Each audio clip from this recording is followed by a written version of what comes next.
नाज़रीन, पाकिस्तानी कमांडर ने भारतीय एयर चीफ की बेइज्जती कर दी है। भारतीय एयर चीफ की बेइज्जती या भारतीय एयर चीफ को नॉकआउट कर दिया है, यह गलत नहीं होगा। नाज़रीन, उसी इंटरनेशनल एयर शो में, रॉयल इंटरनेशनल एयर टैटू में, जहां पर पाकिस्तानी JF-17 थंडर ने कामयाबी के झंडे गाड़े, वहां पर भारतीय फोर्सेस शर्म के मारे अपने तैयारे तो नहीं भेज सकी, लेकिन चापलूसी के लिए भारतीय एयर चीफ वहां पर मौजूद थे और भारतीय एयर चीफ अपने हुकाम के साथ वहां पर मौजूद थे कि ऐन उसी वक्त पाकिस्तानी कमांडर की उन पर नज़र पड़ी और वहाँ पर उन्होंने उनको एक ऐसा जुमला कहा कि वो लाजवाब हो गए। जवाब कोई नहीं था भारतीय एयर चीफ के पास और वो वहाँ से चल दिए। नाज़रीन, वो ऐसा क्या जुमला कहा, क्या गुफ्तगू हुई, क्या कॉन्वर्सेशन हुई कि जिसकी वजह से भारतीय एयर चीफ को वो जगह छोड़कर जाना पड़ी। ये नाज़रीन बड़ी एक इंटरेस्टिंग स्टोरी है। इसके साथ साथ नाज़रीन, पाकिस्तानी एयरफोर्स और JF-17 थंडर ने दीवाना बना दिया है ब्रिटिश एयरफोर्स को, रॉयल एयरफोर्स को, उनके कमांडर्स को, उनके पायलट्स को अपना गर्विदा बना लिया है। नाज़रीन, बड़ी स्टेटमेंट्स दी गई हैं उनकी जानिब से और सिर्फ ये स्टेटमेंट्स नहीं दी गई बल्कि JF-17 थंडर, ये जो ब्लॉक 3 है 4.5 जनरेशन, इसको दुनिया का ख़तरनाक तरीन तैयारा करार दे दिया गया है। सिर्फ यही नहीं, 30 ममालिक में हमारे जंगी जहाज़ों ने क्या क्या टाइटल्स जीते हैं। इसके साथ साथ भारत की तो बेइज्जती हो गई वहाँ पर royal international air tattoo show में, लेकिन नाज़रीन भारत को एक और सुबकी भी हुई है। कहाँ से? ब्राज़ील के साथ उनका आकाश मिज़िल का जो मुआहिदा था वो मुकम्मल तौर पर अब कैंसिल हो चुका है। ब्राज़ील ने अब इटली के साथ एक नया मुआहिदा शुरू कर दिया है और नाज़रीन सिर्फ यही नहीं बल्कि भारत के अंदर ऑपोजिशन की और हुकूमत की बहुत जल्द लड़ाई होने वाली है। नाज़रीन, भारतीय लोग इस वक्त, वहाँ की सोसाइटी, हर शहरी के ज़बान पर सिर्फ एक ही सवाल है। हमने आपको कहा था कि सिचुएशन बड़ी इंटरेस्टिंग होने वाली है डोनाल्ड ट्रंप के बयान के बाद, और वही हुआ। नाज़रीन, भारतीय ऑपोजिशन लीडर जो हैं राहुल गांधी, उन्होंने ट्वीट की है और उस ट्वीट के अंदर मोदी से कुछ सवाल किया है और ये सवाल एक ऐसा सवाल है जो कि भारत का हर शहरी इस वक्त अपनी ज़बान पर लिए बैठा है। वो कौन सा सवाल है उसके मुतालिक भी आपको बताएंगे। आप सब पर सलामती हो, मुझे जवाद यूसुफ कहते हैं। नाज़रीन, सबसे पहले बात करते हैं, ये जो royal international air tattoo show हुआ, दुनिया का सबसे बड़ा शो, 30 से ज़्यादा ममालिक इसके अंदर शरीक थे। वहाँ पर ये खबरें से गर्दिश थी भारतीय एयरफोर्स मौजूद नहीं है, भारत के तैयारे वहाँ पर नहीं आए हैं, लेकिन नाज़रीन इस बात का इल्म किसी को नहीं था कि वहां पर भारत के एयर चीफ AP सिंह भी मौजूद थे। जी हाँ नाज़रीन, वहाँ पर ऑब्जर्वेशन करने के लिए, चापलूसी करने के लिए कि कौन कौन से तैयारे आए हुए हैं और कौन कौन से जदीद तरीन तैयारे हैं, लड़ाका तैयारे हैं, क्या हमें कोई तैयारा मिल सकता है, क्या हम कोई अपनी एयरफोर्स को बेटर बनाने के लिए कोई तैयारा ख़रीद सकते हैं या फिर नहीं। नाज़रीन, वो जब ये सारी चीज़ें देख रहे थे, ऑब्जर्व कर रहे थे, तो इसी दौरान vice admiral Faisal Abbasi, Pakistan navy के कमांडर जो है वहाँ पर मौजूद थे और उनके साथ उनका इंटरैक्शन हुआ। अब नाज़रीन, पाकिस्तान के जो कमांडर है वाइस एडमिरल फैसल अब्बासी, ये कहते हैं कि मुझसे कतरी हुकाम की मुलाकातें भी हुई और कतर के साथ साथ दीगर मुस्लिम ममालिक के सरबराहान की मुलाकातें भी हुई, उनकी फ़िज़ाइया के और उनके दीगर हुकाम की मुलाकातें हुई, पायलट्स की मुलाकातें हुई और सब ने बड़ी तारीफ़ की और पाक भारत जंग के अंदर पाकिस्तानी एयरफोर्स ने और JF-17 थंडर ने जो किरदार अदा किया उस पर हमें मुबारकबाद भी पेश की गई। नाज़रीन, इसी दौरान उन्होंने इस बात का इंकिशाफ किया कि वहाँ पर भारतीय एयर चीफ AP सिंह भी मौजूद थे और उन्होंने तंजिया उनको कहा कि आपने JF-17 थंडर देखा है। इस पर नाज़रीन वो खामोश हो गए, उनके पास कोई जवाब नहीं था और वहाँ से चल दिए। तो नाज़रीन, ये तंजिया जो जुमला उन्होंने कहा जिस पर भारतीय एयर चीफ की ज़बान बंद हो गई, ज़बान लड़खड़ा गई, ये एक इंतहाई उनके लिए बेइज्जती थी कि उनके पास कोई जवाब नहीं था। लाजवाब कर दिया पाकिस्तानी कमांडर ने उन्हें कि देखा आपने JF-17 थंडर, वही JF-17 थंडर जिसने आपके अरबों डॉलर के रूसी वो जदीद साख्ता एयर डिफेंस सिस्टम S-400 को तबाह किया। वही JF-17 थंडर क्या आपने देखा है जिसने आपके राफेल तैयारों को मार गिराया। अरे वही JF-17 थंडर जिसकी वजह से आपने अपनी चेक पोस्टों के ऊपर, मिलिट्री पोस्ट के ऊपर सफ़ेद झंडे लहरा दिए। आपने देखे F-17 थंडर, उनके पास जवाब नहीं था और वो वहाँ से चल दिए। बहुत बड़ी बेइज्जती, और फिर मुंह छुपाने की जगह भी नहीं मिल रही थी उनको, वो वहाँ से चल दिए। वही रॉयल इंटरनेशनल एयर टैटू नाज़रीन एयर शो, जिसके अंदर पाकिस्तानी F-17 थंडर ने C-130 हरक्यूलिस ने कामयाबी के झंडे गाड़े और पाकिस्तान का परचम सरबुलंद किया। नाज़रीन फिर सिर्फ यही नहीं, बरतानवी एयरफोर्स जो है, रॉयल एयरफोर्स, वो भी F-17 थंडर की जो है मद्दाह बन चुकी है, पाकिस्तानी एयरफोर्स की मद्दाह बन चुकी है। नाज़रीन F-17 थंडर मुख्तलिफ वीडियोज़ इस वक्त ज़ेर गर्दिश हैं, वहाँ पर तवज्जो का मरकज बना रहा और वहां पर सबसे ज्यादा रश, भीड़ दिखाई दी। दुनिया के मुख्तलिफ ममालिक जो आए हुए थे वो F-17 थंडर के आसपास थे, उसके स्ट्रक्चर को देख रहे थे, उसके सिस्टम को देख रहे थे, समझने की कोशिश कर रहे थे। और नाज़रीन फिर जाहिर सी बात है, F-17 थंडर जिसने हमारा सर फख्र से बुलंद कर दिया, क्यों नहीं देखना था पूरी दुनिया ने उसको। नाज़रीन इसी दौरान एक वीडियो मजीद आती है, एक वीडियो आती है जिसके अंदर ब्रिटिश एयरफोर्स, रॉयल एयरफोर्स, उसके एक पायलट ऑफिसर है, उनकी जानिब से बयान जारी किया जाता है। वो क्या कहते हैं?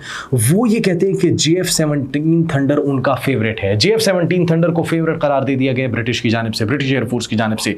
और सिर्फ यही नहीं बल्कि उसकी एवियोनिक्स की तारीफ की जाती है कि कमाल की एवियोनिक्स है। सिर्फ एवियोनिक्स नहीं, इलेक्ट्रॉनिक वॉरफेयर की भी बड़ी तारीफ की जाती है, उसके जैमिंग सिस्टम की तारीफ की जाती है जो कि दुश्मन को अंधा कर देता है, दुश्मन को पता ही नहीं लगता, उसका वॉरफेयर मुकम्मल तौर पर जैम हो जाता है, सिस्टम मुकम्मल तौर पर जैम हो जाता है, हैक कर लेते हैं। कौन? यही F-17 थंडर लाकत है। और नाज़रीन फिर इस सब बातों के ऊपर उन्होंने एक ऐसी स्टेटमेंट दी जिस पर मैं कहता हूं मैदान लूट लिया, मैदान मार लिया हमारे F-17 थंडर ब्लॉक 3 ने। और वो स्टेटमेंट उनकी जानिब से ये थी, ब्रिटिश एयरफोर्स के ऑफिसर की जानिब से नाज़रीन, वो ये थी कि दुनिया का ये most dangerous, one of the most dangerous fighter jets in the whole world is F-17 thunder that is made by Pakistan. नाज़रीन पाकिस्तान का लड़ाका तैयार है ये F-17 थंडर, 4.5 जनरेशन का, दुनिया के अंदर सबसे खतरनाक, दुनिया का सबसे डेंजरस लड़ाका तैयारा तस्वर किया जा रहा है। वही लड़ाका तैयारा जिसने भारत के एयर चीफ को खामोश कर दिया, ज़बान पर ताले लग गए और वहाँ से चलते बने। उनकी एयरफोर्स तो इस काबिल नहीं थी कि अपने जंगी तैयारों को यहाँ पर लाती, और जंगी तैयारे आते भी तो कहाँ से आते, वो तो खुद खैरात पर चलने वाली कौम है। कौन सी खैरात पर? यूरोप की खैरात पर। राफेल तैयारे यूरोप से उन्होंने खरीदे थे, आगे क्या कर लेंगे? सुखोई 57 खरीद लेंगे रूस से, या फिर क्या कर लेंगे? अमेरिका से F-35 खरीद लेंगे। वो भी उनके अपने तो नहीं है, तो जाहिर सी बात है जो भी उनके पास आएगा उसने उसका बेड़ा गर्क ही करना है उन तैयारों का, तो फिर उनको मुंह छुपाने की जगह नहीं मिलेगी। नाज़रीन सिर्फ यही नहीं बल्कि F-17 थंडर के मुतालिक जो सवाल की जा रहे हैं कि आखिर इसको अवार्ड क्यों दिया गया है? अवार्ड इसको इसलिए दिया गया है, spirit of the meet award.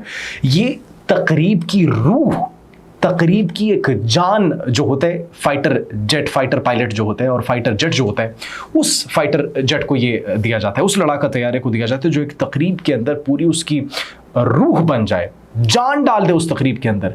ये इंटरनेशनल एयर टैटू शो जो जिसका इनेकाद किया गया, सबसे बड़े एयर शो का, पिछले साल की अगर बात करें तो नॉर्वे के फाइटर जेट को ये टाइटल मिला था, ये एजाज़ मिला था कि उसने तकरीब के अंदर जान डाल दी थी उस लड़ाका तैयारे ने। अब ये F-17 थंडर को मिला कि इसने तकरीब के अंदर जान डाल दी है, ये तकरीब की रूह है, ये F-17 थंडर तकरीब की रूह है। और नाज़रीन सिर्फ यही नहीं बल्कि एयर टू एयर इसने मुसलसल परवाज़ किए उस इंटरनेशनल एयर शो तक पहुँचने के लिए, हवा में ही रिफ्यूलिंग की है, जिसकी वजह से इसको ये अवार्ड दिया गया। और उसके बाद अगर हम अपने C-130 हरक्यूलिस की बात करें तो उसको कॉन्कर्स डी एलिगेंस अवार्ड से नवाजा गया है। मतलब बड़ा एलिगेंट, बड़ा खूबसूरत, बड़ा शाहकार एक वो मुजस्मे के तौर पर प्रेजेंट किया गया है। और फिजाओं के अंदर जो उसका टाइटल था आइज इन द स्काई, तो उस पर पूरा उतरा है। जिस तरीके से महारत से उसकी एक थीम थी और शाहीन का जो उसको एक स्कल्पचर के तौर पर प्रेजेंट किया गया, शाहीन की तरह एक उसके ऊपर जो पेंटिंग की गई थी वो इंतहाई खूबसूरत थी। फिजाओं के अंदर वो आंखें जो हम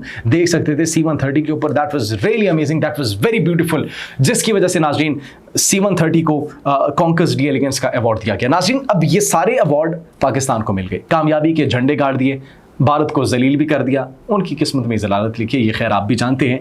अब भारत को एक और जलालत हुई है, ब्राज़ील ने उनके साथ जो आकाश मिज़िल का एक मुआहिदा करने जा रहे थे, उनसे मिज़िल जो ख़रीदने जा रहे थे, मीडियम रेंज के मिज़िल्स, वो नाज़रीन मुकम्मल तौर पर अब ख़त्म हो चुका है। पहले ख़बरें ज़ेर गर्दिश थी और हमने आपको बताया था कि वो जो उनके आकाश मिज़िल हैं वो टारगेट को ही हिट नहीं कर पा रहे, जब ब्राज़ील ने उनके टेस्ट किए थे तो एक भी उनका आकाश मिसाइल जो है टारगेट को हिट नहीं कर पाया, जिसके बाद आज ऑफिशियल इसकी जो है कंफर्मेशन हुई है, तस्दीक हुई है, खबरें ज़ेर गर्दिश हैं कि भारत के साथ उस माहिदे को मनसूख कर दिया गया है। और नाज़रीन सिर्फ यही नहीं बल्कि उन्होंने भारत को साइड लाइन लगाकर इटली के साथ एक नया माहिदा मिसाइल का जो है वो शुरू कर दिया है। भारत को आलमी सतह पर भी इतनी बड़ी शिकस्त का सामना करना पड़ा। नाज़रीन अब ये तमाम तर बातें एक तरफ, डोनाल्ड ट्रंप ने जो बयान दिया था कि इस जंग के अंदर जो पाक भारत की हुई थी उसके अंदर 4 से 5 मेरे ख्याल से 5 तैयारे गिरे थे। ये डोनाल्ड ट्रंप के अल्फाज हैं, व्हाइट हाउस के अंदर उन्होंने ये अल्फाज इस्तेमाल किए। और अब इस पर भारत के ऑपोजिशन रहनुमा जो है राहुल गांधी, उन्होंने मोदी सरकार को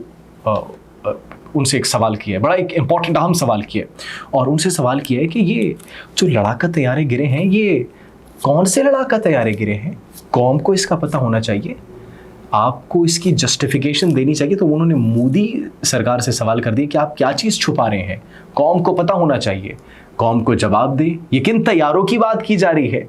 तो वो जो एक पर्दा डालने की कोशिश की जा रही थी मोदी सरकार की जानिब से, वो जो एक हकीकत को छुपाने की कोशिश की जा रही थी मोदी सरकार से, अब नाज़रीन वो ज़्यादा देर तक नहीं छुपती, क्योंकि भारत जितने भी उन्होंने झूठ बोले थे, जितने भी उन्होंने मनगढ़ंत बयानिए क्रिएट किए थे, वक्त के साथ साथ हर एक झूठे प्रोपेगंडे और बयानिए पर से पर्दा फाश किया गया। उनके अपनी फोर्सेस की जानिब से, बैनुल-अक़वामी मीडिया की जानिब से। पाकिस्तान तो कर ही रहा था, पाकिस्तान को आप अगर साइड पर करते हैं कि पाकिस्तान तो अपनी तरफदारी करेगा तो पाकिस्तान को साइड पर हटाएं, कोई बात नहीं। बैनुल-अक़वामी मीडिया ने जिस तरीके से आपका पर्दा फाश किया, द इकोनॉमिस्ट बरतानवी जरीदा, उसने जिस तरीके से फिर आपका पर्दाफाश किया, BBC, अल जज़ीरा, मुख्तलिफ प्लेटफॉर्म्स देख लें, और फिर भारत के जो नामवर सहाफ़ी और क्रिएटर्स हैं वो नाजरीन जो है तज्ज़ियाकारों के मज़ामीन दिखा रहे हैं कि ये देखें ये नुकसान, तज्ज़ियाकारों के मज़ामीन से ये जो एक एज़म्पशन है और एक परसेप्शन है वो क्रिएट करने की कोशिश कर रहे हैं। भाई किसी बैनुल-अक़वामी इदारे का, किसी बैनुल-अक़वामी न्यूज़ का आप रेफरेंस दे तो हम माने। तो खैर अब भारत इस चीज़ को कैसे जस्टिफाई करेगा अपनी आवाम के सामने, ये भी एक बहुत बड़ा सवाल बन चुका है, क्योंकि मोदी सरकार की मकबूलियत में दिन ब दिन जो है वो कमी आती चली जा रही है, जो पाकिस्तान के साथ उन्होंने किया, और उन पर एक बहुत बड़ा दबाव भी आता चला जा रहा है। खैर मोदी सरकार के तो गिने चुने दिन रह गए जिस तरीके से उनकी परफॉर्मेंस है। आप इस बारे में क्या सोचते हैं कमेंट सेक्शन में ज़रूर बताइएगा। अपना बहुत ख्याल रखिए। अल्लाह निगहबान।